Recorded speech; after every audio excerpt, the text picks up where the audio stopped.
pra që duhet shkojë mirëdita në kufit etnik të saj, në kufit territorial, sepse në vitin 1949 ajo që përmenda është se janë shkëputur një pjesë e territorëve të saj.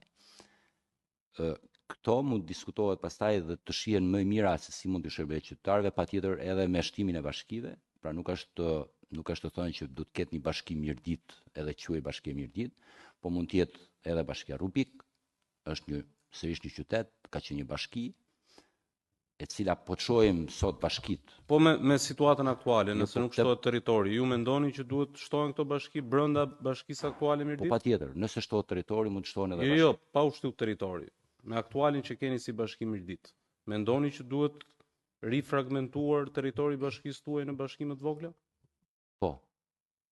Pra nëse do shkonim tek diskutimi që zgjerimi i territorit të shkonte edhe me shtimin e bashkive, do ishte pas zgjerim duhet diskutojmë pastaj mbi financat vendore.